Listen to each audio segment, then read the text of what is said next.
ओम शांति। आज हम है ना बात करेंगे कि बाबा जो हमें शक्तियाँ भर रहा है ना, क्योंकि बाबा तो देखो दिन रात हमें शक्तियाँ दे रहा है, पर वो शक्तियाँ हमारी जा कहाँ रही हैं। आखिर कहाँ ऐसी लीकेज हो रही है जो हमारी शक्तियाँ बाबा भर रहा है और दूसरी तरफ से हमारी वो शक्तियाँ निकलती जा रही हैं।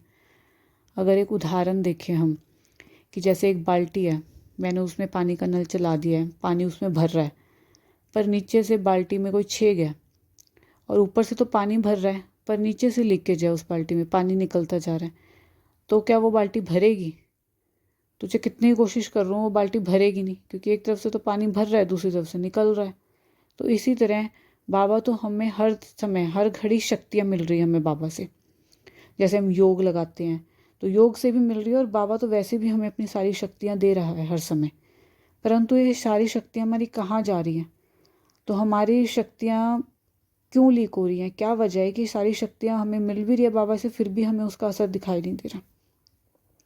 तो जो भी हम कर रहे हैं, जैसे कि हम योग कर रहे हैं, हाँ, और सम्मान में रहते हैं तो सम्मान से भी हमें शक्तियाँ मिलती हैं। और जो जैसे चारों सब्जेक्ट बाबा ने बता रखे हैं, योग, ज्ञान, धारणा, सेवा, तो इन पे भी हम पूरा श्रीमत पे चलते हैं तो इससे भी हमें शक्तियाँ मिल रही हैं। पर लेकिन फिर भी हमारी शक्तियाँ बह रही हैं।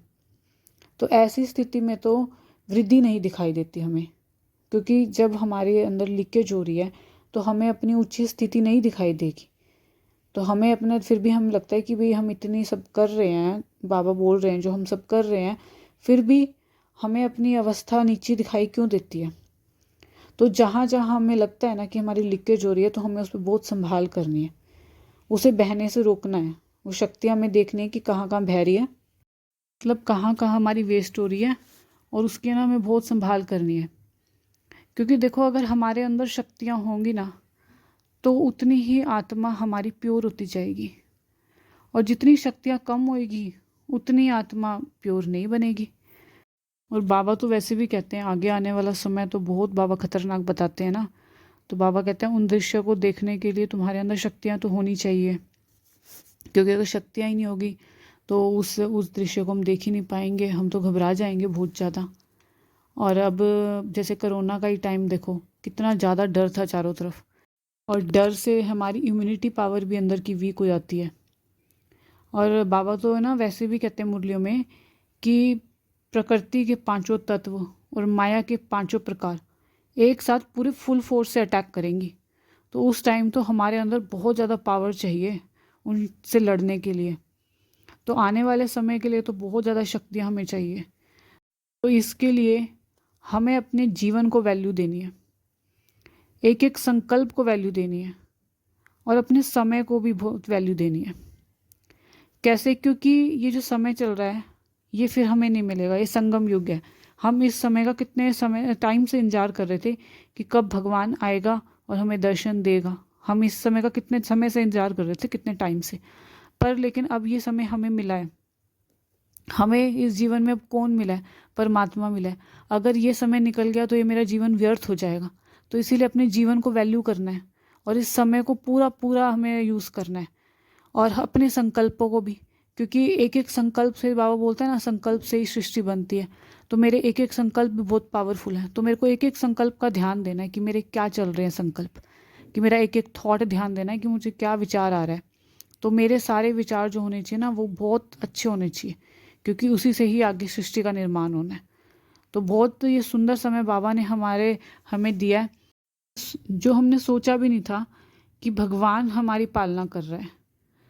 तो इसीलिए ना बाबा तो है ना हमें यहाँ, वैसे भी बाबा को तो देखो कुछ भी नहीं चाहिए, तो बाबा तो हमें सब कुछ देने आया है।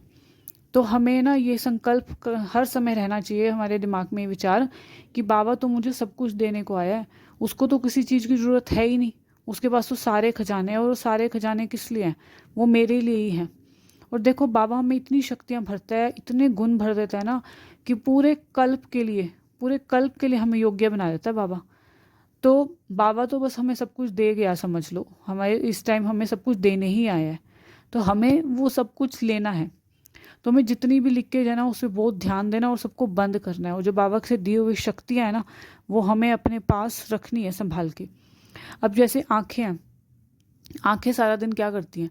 सारा दिन जो देखती है ना वही हमारे संकल्प चलते हैं। तो आजकल देखो नेट का बहुत ज़्यादा चल रहा है, सारे अधिकतर नेट बहुत यूज़ करते हैं।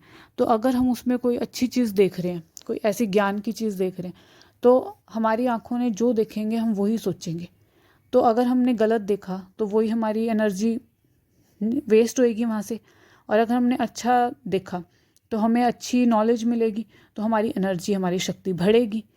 तो इसीलिए हमें बहुत ध्यान देना है इस चीज़ पे। और एक क्या है, हम सारा दिन देह की तरफ देखते हैं, उससे भी हमारी बहुत शक्तियाँ नष्ट होती हैं। क्योंकि देह देखते हैं तो देह के संबंध याद आते हैं, फिर देह की बातें याद आती हैं, फिर उसने ऐसा कहा, उसने वैसा कहा, ये सब बातें याद आती हैं। तो इससे क्या हो रहा है, जो भी शक्तियाँ हैं वो ख़त्म हो रही है।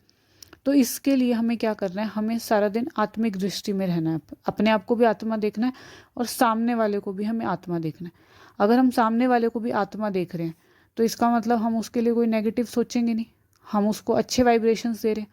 और अच्छे वाइब्रेशन दे रहे हैं तो एक प्रकार से हमारी अच्छी सेवा भी हो रही है इससे, और उससे भी हमें कोई नेगेटिव वाइब्रेशन नहीं मिलेगी, फिर उससे भी हमें अच्छी वाइब्रेशन मिलेगी, क्योंकि जो हम देंगे वापस हमारे पास वही आएगा। ठीक है ना। और लीकेज कहाँ हो सकती है, और लीकेज होती है, हमें ये ध्यान देना है कि मैं व्यर्थ बोलने में, व्यर्थ सुनने में। अगर हम व्यर्थ बोलते हैं, व्यर्थ सुनते हैं, तो उससे भी हमारे बहुत ज़्यादा लीकेज होती है। और योग अभ्यास में सफलता के लिए जैसे मौन का बहुत महत्व बताया हुआ है, मौन में बहुत पावर बताई हुई है। दीदी और भी काफ़ी टाइम मैंने देखा है कि भाई दीदी हमें बताते हैं, कई कई बार तो एक दीदी से मैं मिली थी, उन्होंने बोला कि अब मैं ना 3 महीने का मौन लूँगी। तो मैं खुद हैरान हो रही थी कि भाई दीदी 3 महीने का मौन लेंगे, क्योंकि मौन में बहुत पावर है, बहुत शक्ति है। और योग अभ्यास में सफलता पाने के लिए तो मौन का बहुत महत्व बता रखा है। और ऐसे लौकिक में भी लोग बहुत सारे मैंने देखे हैं कि भाई मौन रखते हैं, मौन व्रत बोलते हैं ना इसको, वो रखते हैं। और जैसे हमारी बहुत सारी इच्छाएं हैं, बहुत इच्छाएं हैं, तो उससे भी हमारी शक्तियाँ नष्ट होती हैं। किसी चीज़ के प्रति, किसी व्यक्ति के प्रति, किसी वस्तु के प्रति अगर बहुत ज़्यादा आकर्षण है, उससे भी हमारी शक्तियाँ बहुत नष्ट होती हैं। अंदर किसी चीज़ के लिए परचिंतन बहुत ज़्यादा चल रहा है, उससे भी हमारी शक्तियाँ नष्ट होती हैं। दूसरों के बारे में बहुत गलत सोच रहे हैं या बहुत ज़्यादा सोच रहे हैं, उससे भी क्या होता है, हमारी शक्तियाँ नष्ट होती जाती हैं धीरे धीरे धीरे। और क्रोध करते हैं, एक बारी क्रोध करके देखो, आप देखते हैं ना, एक बार क्रोध करते हैं कितना बीपी हाई हो जाता है, कईयों के तो शरीर में दर्द होने लग जाता है, कईयों के सर में दर्द होने लग जाता है। तो एक बारी भी क्रोध आता है ना, तो उससे भी हमारी बहुत शक्तियाँ नष्ट हो जाती हैं। जितने भी हमारे अंदर अगर विकार हैं, तो उन सारे विकारों से भी हमारी शक्तियाँ नष्ट होती हैं। कर्म इंद्रियों के रस से भी हमारी शक्तियाँ नष्ट होती हैं। तो ऐसे ना बाबा हमें हर रोज़, हर समय, हर घड़ी बाबा हमारे अंदर शक्तियाँ भर रहा है, और हमें उन शक्तियों को जमा करना है, उसको खर्च नहीं करना, क्योंकि आगे आने वाला समय बहुत मुश्किल का समय है।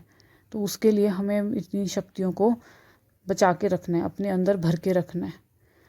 पूरा पूरा इस चीज़ पे ध्यान देना है, पूरा चेकिंग करनी है हमें कि मेरी शक्तियाँ वेस्ट तो नहीं हो रही हैं, जो मैं बाबा से शक्तियाँ ले रही हूँ वो मेरे अंदर जा रही है ना सारी, और मेरे अंदर भर रही है ना, कहीं वो बाहर तो नहीं निकल रही। तो अच्छा जी, ओम शांति।